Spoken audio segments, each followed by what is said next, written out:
بسم اللہ الرحمن الرحیم۔ السلام علیکم سامعین، باب علم میں خوش آمدید۔ سامعین، خوبانی دیکھنے میں ایک چھوٹا سا پھل نظر آتا ہے، لیکن لذت اور ذائقے کے اعتبار سے اس کا کوئی ثانی نہیں۔ کچی خوبانی مزاج کے لحاظ سے سرد تر اور پکی ہوئی خوبانی کا مزاج گرم تر ہوتا ہے۔ خوبانی دو رنگوں سفید اور زرد رنگ میں ہوتی ہے۔ خوبانی کو خشک کر کے اس کا تیل بھی حاصل کیا جاتا ہے، جسے سر کے امراض دور کرنے کے لیے استعمال میں لایا جاتا ہے۔ اگر خوبانی کو خشک کر لیا جائے تب بھی اس کے فوائد میں کوئی فرق نہیں پڑتا، اس لیے خشک خوبانی آپ کبھی بھی سارا سال ہی کھا سکتے ہیں، لیکن ہمیشہ صرف 10 خوبانیاں ایک ٹائم میں کھائیں۔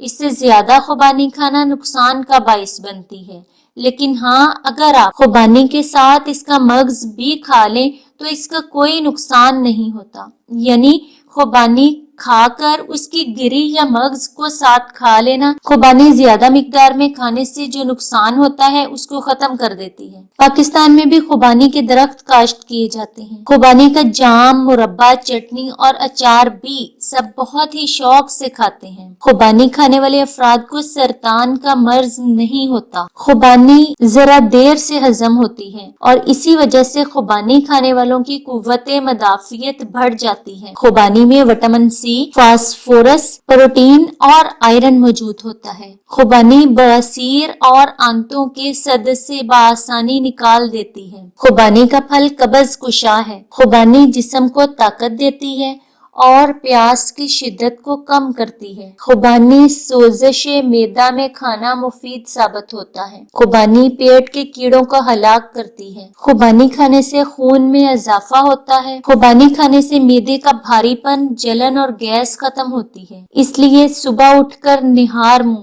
خشک خوبانیاں کھا لینا بہت مفید ہے، اور اگر اس کے بعد چاٹی کی لسی کا ایک گلاس پی لیا جائے تو یہ تو پھر سونے پہ سہاگا والا کام کرتی ہے۔ اگر جوڑوں کا درد ہو تو خوبانی کے ساتھ ساتھ اس کے مغز کو بھی کھائیں، اس سے ہر طرح کے چھوٹے بڑے دردوں سے نجات مل جائے گی۔ اگر منہ سے بدبو آتی ہے، نیند میں کمی واقع ہو گئی ہے، پیٹ بھرا بھرا سا محسوس ہوتا ہے تو خوبانی کی گری کے ساتھ کالی مرچ اور زیرہ سیاہ کو پیس لیں اور صبح ناشتے میں اس سفوف کا ایک چمچ کھا لیا کریں۔ خوبانی کا مغز سر کے بالوں کے لیے بہت مفید ہوتا ہے۔ خوبانی کے مغز کا تیل سر کے بالوں کے لیے بہت مفید ہوتا ہے۔ اس کے استعمال سے بال تندرست اور مضبوط رہتے ہیں اور تادیر ان کی رنگت بھی قائم رہتی ہے۔ بالوں کی خشکی، سکری سے بھی نجات مل جاتی ہے۔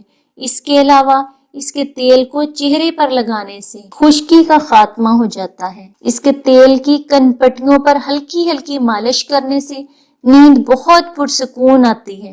سامعین، کمزور اور دبلے پتلے لوگ اگر مسلسل خوبانی کا استعمال کریں تو صحت مند اور فربا ہو جائیں گے۔ سامعین، باب علم پر ایسی ہی مفید اور معلوماتی ویڈیوز دیکھنے کے لیے باب علم سبسکرائب کریں اور ساتھ دیے گئے بیل آئیکن کو ضرور پریس کر لیں۔ ویڈیو اچھی لگے تو لائک کریں، شیئر کریں اور کامنٹ باکس میں اپنی رائے کا اظہار کرنا نہ بھولیں۔ اگلی ویڈیو تک کے لیے اجازت چاہتی ہوں۔ بہت شکریہ۔ اللہ حافظ۔